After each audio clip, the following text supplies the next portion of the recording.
بسم الله الرحمن الرحيم kulanti wacan oo wanaagsan daawadayaal iyo dhegaystayaal ku soo dhowaada sheeko xigmad yar aad ka faa'iidi doontid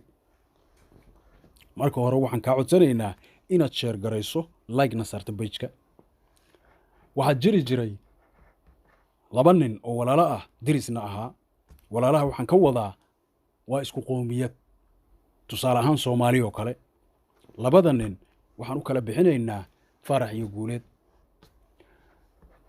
labada nin ee diriska ahaa waxay diris ahaayeen in muddo ah faarax waxa uu ahaa nin beeraleeya oo fakhri ah yacni aan waxba badan haysanin halka guuleed uu ahaa nin taajira hantiilo ah magaalada dadka ugu lacagta badan nambarka koowaad hadduuna ahayn nambarka labaad soo gelaya faarax ninka lagu magacaabo wuxuu ahaa aabba dhalay 3 carruura iyo hooyadood oo ay ku midaysnaayeen familkaas ninka lagu magacaabo guuleed wuxuu ahaa aabba haysta 4 carruura isla markaana hooyadii dhashay carruurta ay kala tageen duruuf kastaba faarax wuxuu ahaa nin ku qanacsan nolosha uu haysto beerihiisa waxyaabaha yaryarkaa oo magaalada ka soo xariiftamo intaas noloshiisa oo familkaas way u qurux badneed halka carruurta ninka lagu magacaabo faarax ay ahaayeen imtixaanaadka kuwa ku baasa mar kastana natiijooyin wanaagsan keena halka ninka lagu magacaabo guuleed oo ahaa nin dhaqaalaha alla weyne siiyey oo ku imtixaamay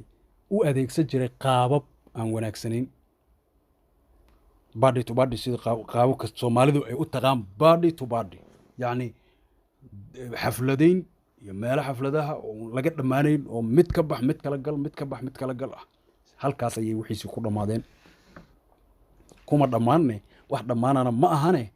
yacni dariiqaasuu la maray asagu halka faarax oo ahaa nin alla weyne ku xiran ilaahayna barya farxad iyo reeraynne familkiisoo dhan ay ka muuqato albaabada guriga ma ahayn nin iska xira habeenkii markuu jiifanayo daaqadaha meel walba way u furan tahay farxad darteed waa iska furan tahay ilaahay buu tawakalay aaminsan yahayne halka ninka lagu magacaabo guuleed oo ahaa nin xitaa meel yar hadduu arko subaxdii ka shaqo bilaabaya oo daarinaya isla markaana wuxuu ahaa nin aan si fiican u hurdin oo hurdadu ay ku yar tahay problem qaba yacni meelahan uu tegayo nin u arkayay inuu farxad ka raadiyo ayuu ahaa halka faarax oo ahaa nin familkiisa bannaanka guriga marka habeenkii la fiidsanayo qosolkooda laga soo maqlayo xaafad janaad ninka lagu magacaabo guuleed ayaa fikiray wuxuu u fikiray inuu ninkan fakhriga ah bal u geeyo waxoogaa dhaqaale ah wuxuu sameeyey subaxdii boorsooyinkiisa waaweyn ee ku jiraan dahabka iyo lacaguhu ay ugu xaraysan yihiin mid ka mida inuu soo qaado una keeno faarax markuu u keenay wuxuu yidhi walaalow in badanna derisaan ahayno dad walaaloo deris oo ehel ahaan nahay ehelna maahan waa soomaaliya isku yihiin yacni ehel soomaaliya o dhan way tahay waxaa laga wadaa derisaan nahay derisku xaq badanuu kugu leeyahay ninkii wuxuu gartay inuu u keeno boorsadan uu u geeyo walaalkii markuu ku wareejiyo boorsadii wuxuu yidhi boorsadan waxaa ku jira lacag iyo dahab walaalow waxaan go'aansaday xalay anigoo jiifa inaan bal noloshaada wax un ka bedelo maadaama nolol adag aad ku nooshahay kanna ma aaminsana inuu nolol adag ku nool yahay balse waxlaan waa iska jirtaa mase aaminsana ciduu u caroonaana ma jirto alxamdulilah uu taagan yahay calaa kulli xaal walaalkii guuleed laakiin waa nin meel walba u furan tahayoo hadduu subaxii rabo inuu tikid iska jarto iska baxo meel waddan kale iska aado waa nin ma u furan tahay sababtoo nin lacag haysto walaalkan kalene maanta waxaa laga yaabaa magaalada markuu aado inuu taxi soo qaatay xitaa inuu awoodi waayo soona lagu waayo sidaa daraaddeed labadii nin halkii saaxiibana way ahaayeenoo waa sheekaysan jireen balse gacanu kalama gaarin weli markaana ugu horreysa faarax wuxuu sameeyey lacagtii boorsada ku jirtay 5 qaybood u qaybiyey hal qayb ayuuna reebtay hal qayb markuu reebtay qaybtii 5tii qaybood ayuu subaxdii intuu taxi kireystay xaafadaha ku wareego yiri xaaladiina balka warrama qolo walba fadhigooda ugu tegay waana soo wareystay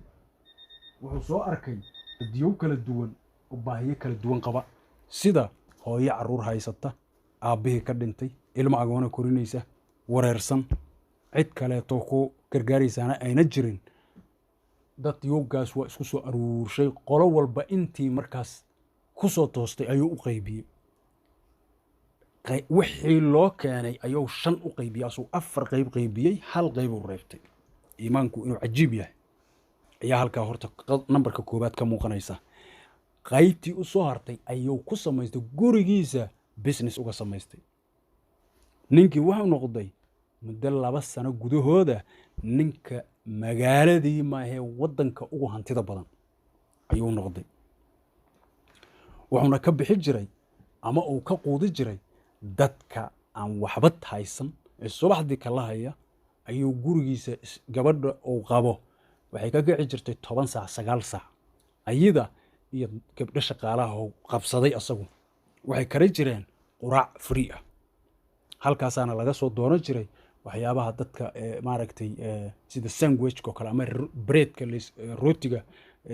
la sameeyo si quraac qofku uu koob shaahi ayadaas duu ka siiyo waqti uu ku gaari karaa ninkii wuxuu noqday muddo kooban oo 2 sano gudaheeda ninka ugu taajirsan dunida ama waddankaas dunida yaan dhihin waddankaas magac ayuuna ka leeyahay ilaa hadda ninkaas waddanka uu ku nool yahay Soomaalida waxaan kula talinayaa wax haysta waxaad haysatiin ha yaraadaan hasa badnaadaane wax ka bixi si alla weyne oo gacantaada wax kale oo bedelkooda ama ka qayr badan oo ka badan ilaahay uu soo geliyo. Assalaamu calaykum wa rahmatullaahi wa barakaatuh.